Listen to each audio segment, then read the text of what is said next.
राधे राधे दोस्तों। आज हम श्रीमद् भागवत गीता का तीसरा अध्याय शुरू करने जा रहे हैं। इस अध्याय में श्री कृष्ण कर्म योग की व्याख्या करते हैं।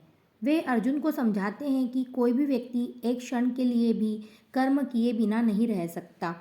फिर अर्जुन श्री कृष्ण से पूछते हैं कि लोग पाप क्यों करते हैं, चाहे वे न चाहते हुए भी, मानो किसी बल के द्वारा। भगवान कृष्ण समझाते हैं कि केवल वासना ही पापी सर्वभक्षी शत्रु है। जिस प्रकार धुएं से ढकी हुई आग या धूल से ढका हुआ दर्पण, उसी प्रकार इच्छा व्यक्ति के ज्ञान को ढक लेती है और बुद्धि को भ्रमित कर देती है। अंत में श्री कृष्ण अर्जुन को सलाह देते हैं कि इंद्रियां, मन और बुद्धि को नियंत्रित करके व्यक्ति इच्छा नामक इस शत्रु को मार सकता है जो पाप का प्रतीक है। अध्याय 3 कर्मयोग। अर्जुन ने कहा, हे जनार्दन, हे केशव, यदि आप बुद्धि को सकाम कर्म से श्रेष्ठ समझते हैं तो फिर आप मुझे इस घोर युद्ध में क्यों लगाना चाहते हैं? आपके व्यामिश्रित उपदेशों से मेरी बुद्धि मोहित हो रही है। अतः कृपा करके निश्चय पूर्वक मुझे बताएं कि इनमें से मेरे लिए सर्वाधिक श्रेयस्कर क्या होगा। श्री भगवान ने कहा, हे निष्पाप अर्जुन, मैं पहले ही बता चुका हूँ कि आत्म साक्षात्कार का प्रयत्न करने वाले दो प्रकार के पुरुष होते हैं। कुछ इसे ज्ञान योग द्वारा समझने का प्रयत्न करते हैं तो कुछ भक्तिमय सेवा के द्वारा। न तो कर्म से विमुख होकर कोई कर्मफल से छुटकारा पा सकता है और न केवल संन्यास से सिद्धि प्राप्त की जा सकती है। प्रत्येक व्यक्ति को प्रकृति से अर्जित गुणों के अनुसार विवश होकर कर्म करना पड़ता है। अतः कोई भी एक क्षण भर के लिए भी बिना कर्म किए नहीं रह सकता। जो कर्म इंद्रियों को वश में तो करता है, किंतु जिसका मन इंद्रिय विषयों का चिंतन करता रहता है, वह निश्चित रूप से स्वयं को धोखा देता है और मिथ्याचारी कहलाता है। दूसरी ओर यदि कोई निष्ठावान व्यक्ति अपने मन के द्वारा कर्मेंद्रियों को वश में करने का प्रयत्न करता है और बिना किसी आसक्ति के कर्म योग प्रारंभ करता है तो वह अति उत्कृष्ट है। अपना नियत कर्म करो, क्योंकि कर्म न करने की अपेक्षा कर्म करना श्रेष्ठ है। कर्म के बिना तो शरीर निर्वाह भी नहीं हो सकता। श्री विष्णु के लिए यज्ञ रूप में कर्म करना चाहिए, अन्यथा कर्म के द्वारा इस भौतिक जगत में बंधन उत्पन्न होता है। अतः हे कुंती पुत्र, उनकी प्रसन्नता के लिए अपने नियत कर्म करो। इस तरह तुम बंधन से सदा मुक्त रहोगे।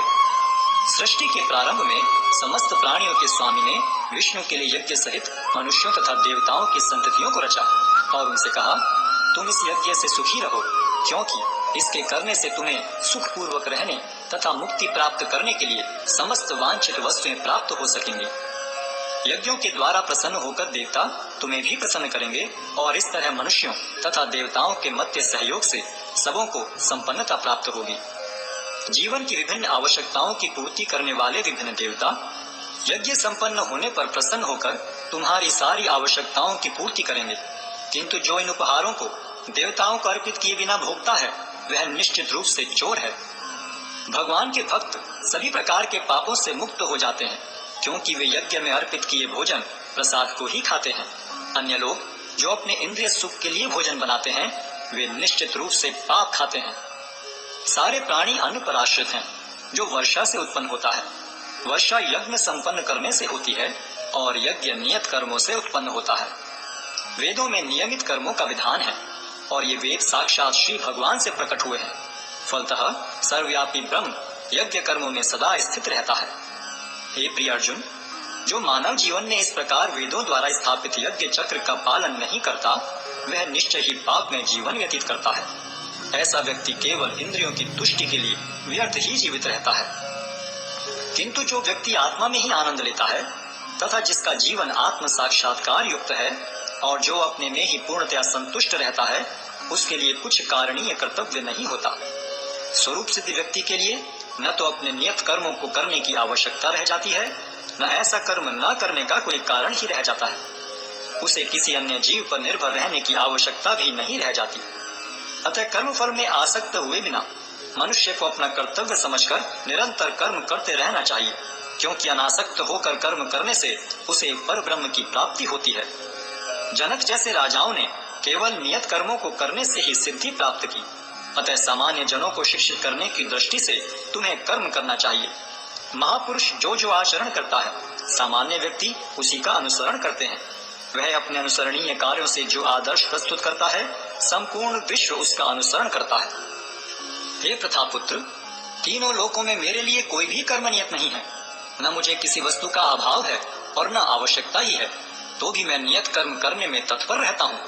क्योंकि यदि मैं नियत कर्मों को सावधानी पूर्वक न करूं, तो हे पार्थ, यह निश्चित है कि सारे मनुष्य मेरे पथ का ही अनुगमन करेंगे।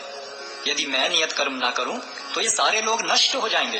तब मैं अवांछित जन समुदाय को उत्पन्न करने का कारण हो जाऊंगा और इस तरह संपूर्ण प्राणियों की शांति का विनाशक बनूंगा। जिस प्रकार अज्ञानी जन फल की आसक्ति से कार्य करते हैं, उसी तरह विद्वान जनों को चाहिए कि वे लोगों को उचित पथ पर ले जाने के लिए अनासक्त रहकर कार्य करें। विद्वान व्यक्ति को चाहिए कि वह सकाम कर्मों में आसक्त अज्ञानी पुरुषों को कर्म करने से रोके नहीं, ताकि उनके मन विचलित न हो, अपितु भक्ति भाव से कर्म करते हुए वह उन्हें सभी प्रकार के कार्यों में लगाएं, जिससे कृष्ण भावनामृत का क्रमिक विकास हो। जीवात्मा अहंकार के प्रभाव से मोहग्रस्त होकर अपने आप को समस्त कर्मों का कर्ता मान बैठता है, जबकि वास्तव में वे प्रकृति के तीनों गुणों द्वारा संपन्न किए जाते हैं। हे महाबाहो, भक्ति भाव में कर्म तथा सकाम कर्म के भेद को भली भांति जानते हुए जो परम सत्य को जानने वाला है, वह कभी भी अपने आप को इंद्रियों में तथा इंद्रिय तृप्ति में नहीं लगाता। माया के गुणों से मोहग्रस्त होने पर अज्ञानी पुरुष पूर्णतया भौतिक कार्यों में संलग्न रहकर उनमें आसक्त हो जाते हैं। यद्यपि उनके ये कार्य उनमें ज्ञानाभाव के कारण अधम होते हैं, किंतु ज्ञानी को चाहिए कि उन्हें विचलित न करे। अतः हे अर्जुन, अपने सारे कार्यों को मुझ में समर्पित करके मेरे पूर्ण ज्ञान से युक्त होकर लाभ की आकांक्षा से रहित, स्वामित्व के किसी दावे के बिना तथा आलस्य से रहित होकर युद्ध करो।